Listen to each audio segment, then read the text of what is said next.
À tous, bienvenue dans cette vidéo d'introduction à la statistique descriptive. Donc statistique, c'est un mot qui vient du latin status, qui signifie état-situation.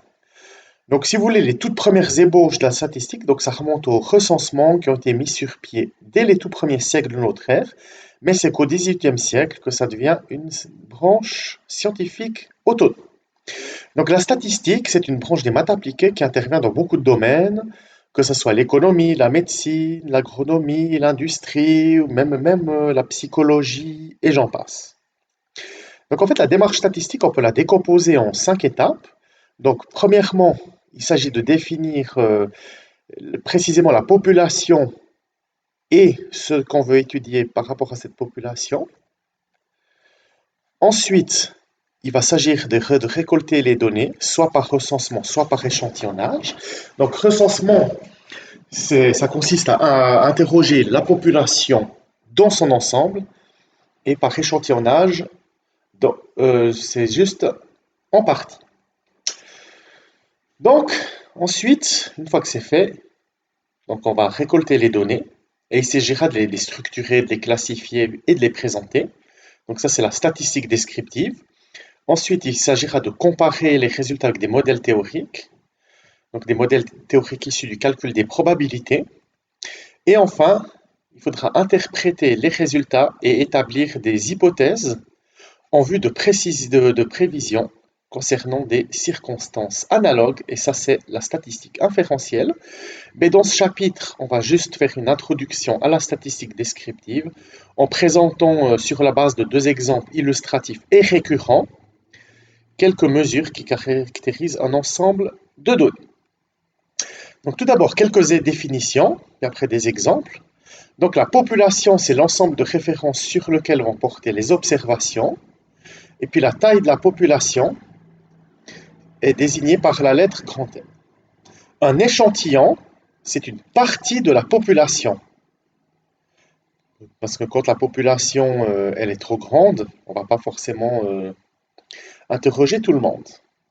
Donc typiquement, quand on veut faire par exemple un sondage en vue d'élection, dans ces sondages, on ne va pas interroger l'ensemble du corps électoral, mais uniquement une partie.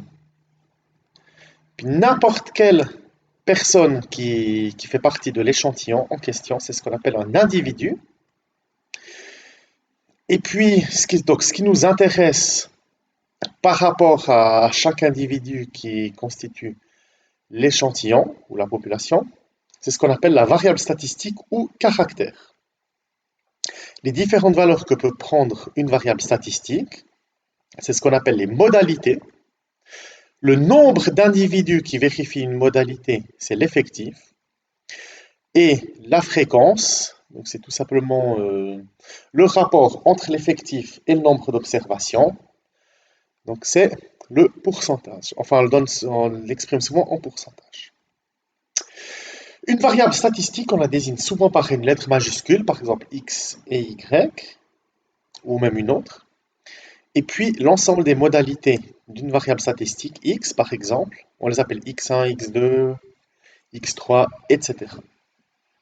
Donc maintenant un petit exemple. On va faire une étude auprès des étudiants de l'EPC et on aimerait connaître le sexe, l'âge au 1er janvier, la taille et le taux de satisfaction par rapport aux études. Donc on demande aux étudiants s'ils sont satisfaits, insatisfaits ou sans réponse. Donc ici, par rapport aux définitions que j'ai données avant, la population, ici c'est les étudiants de l'EPC. Donc n'importe quelle partie de ces étudiants, c'est un échantillon. Par exemple, les élèves en dernière année de formation, c'est un échantillon. Les élèves qui font la maturité, c'est un autre échantillon, etc. Et puis, si l'échantillon considéré, c'est les étudiants en dernière année, donc n'importe lequel de ces étudiants, c'est un individu. Et puis là, donc justement, par rapport à tout ça, on a 4 variables statistiques. Le sexe, l'âge, la taille et le taux de satisfaction. Donc quand on demande le sexe, les réponses possibles qu'on peut donner, c'est-à-dire les modalités, c'est homme ou femme. Donc vous voyez, déjà par rapport à la notation, donc la variable statistique sexe, Moi, je l'ai appelé grand X. Et les modalités, il y en a deux. Il y a x1 et x2. Donc la première modalité que peut prendre la variable statistique sexe, c'est homme, et la deuxième, c'est femme. Ensuite, l'âge. Donc les modalités, c'est un nombre comme 18 ans, 19 ans, peut-être même 20 ans, voire plus. La taille, c'est un nombre compris entre 150 cm et 200 cm. Bon, peut-être qu'il y a des gens plus petits ou des gens plus grands, ça peut arriver, mais a priori, c'est quand même entre 1,50 m et 2 mètres. Et le taux de satisfaction, donc là on a dit satisfait, insatisfait ou sans réponse. Donc voilà pour les modalités. Donc après, une variable statistique, en fait, elle peut être qualitative ou quantitative. Donc qualitative, si vous voulez, c'est que les modalités, c'est des mots. Et quantitative, c'est que les modalités sont des nombres. Ensuite, quand on a une variable statistique qualitative, donc elle peut être soit nominale, soit ordinale. Donc nominale, si vous voulez, c'est quand les modalités, on ne peut pas les classer dans un ordre logique. Et ordinal, ça veut dire qu'il y a un ordre naturel dans les modalités. Et ensuite, dans les variables statistiques quantitatives, on distingue celles qui sont discrètes et celles qui sont continues. Donc discrète, ça veut dire que l'ensemble des valeurs qu'elle peut prendre, c'est fini ou infini dénombrable. Et quand c'est continu, c'est infini non dénombrable. Donc discret, si vous voulez, ça veut dire quoi? Ça veut dire qu'on pourrait faire la liste de toutes les modalités. Et continu, ça veut dire qu'on ne peut pas en faire parce qu'on pourrait avoir n'importe quel nombre, on pourrait envisager n'importe quel nombre avec n'importe quelle décimale avec. Donc, maintenant, on va revoir l'exemple. Donc, vous voyez, si on regarde les variables statistiques sexe et taux de satisfaction, elles sont qualitatives, tandis que l'âge et la taille, c'est quantitatif. Donc maintenant, entre les deux qualitatifs qui sont le sexe et le taux de satisfaction, le sexe, c'est nominal. Pourquoi? Parce qu'on ne peut pas hiérarchiser hommes et femmes. On sait que les hommes et les femmes sont égaux. Tandis que pour le taux de satisfaction, là, on peut hiérarchiser les réponses. Du meilleur au moins bon. Par exemple, on pourrait dire que le meilleur, c'est que l'étudiant soit satisfait. Ensuite, sans réponse, c'est quand même un peu moins bien que satisfait, mais c'est mieux que insatisfait.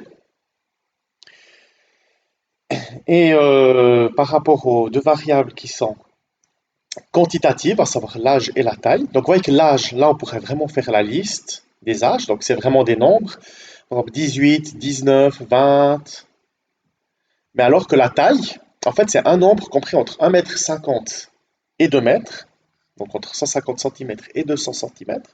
Donc, vous voyez, on pourrait très bien envisager une taille de 176,8120543 etc. centimètres. Donc là, on peut avoir n'importe quoi après la virgule. Donc là, on a affaire à une variable statistique quantitative continue. Puis l'autre exemple que je peux donner, qui peut être un peu trompeur, c'est par exemple les notes. Donc vous voyez les notes mises au demi-point. En fait, ça, si vous voulez, c'est une variable statistique donc quantitative, discrète. Pourquoi? Parce qu'en fait, on peut faire la liste des notes. 1, 1,5, 2, 2,5, 3, 3,5, 4, 4,5, 5, 5,5, 6. Même s'il y a des décimales, ça ne veut pas dire que c'est continu. Continu, ça veut dire qu'il pourrait y avoir n'importe quoi après la virgule et n'importe combien de décimales. Mais si il ne peut pas y avoir n'importe quoi après la décimale, même si on a, par exemple, dans le cadre des notes, bon, même si elles sont mises au dixième d'ailleurs, c'est quand même discret. Donc voilà, en résumé, une variable statistique, elle est qualitative ou quantitative. Donc qualitative, ça veut dire que les modalités, c'est du texte, donc des mots. Quantitative, c'est que c'est des nombres. Dans les qualitatives, il y a nominal, ordinal, sans ordre ou avec ordre. Par exemple, sans ordre, c'est si on demande la couleur, une marque de voiture, le sexe, etc. Ordinal, c'est par exemple si on demande le taux de satisfaction, la taille des vêtements, le niveau de scolarité, maturité unie, etc. Dans les quantitatives, il y a discret et continu. Donc discret, ça veut dire qu'il ne peut pas y avoir n'importe quoi après la virgule. Donc si vous voulez, c'est que c'est issu d'un comptage. Et continu, ça veut dire que c'est issu d'une mesure. Donc dans les discrètes, il y a par exemple le nombre d'enfants, le nombre de défauts. Donc continu, donc issu d'une mesure, c'est par exemple le temps de parcours, une température ou des choses comme ça. Et voilà, c'était tout pour cette première vidéo et à bientôt pour la suite.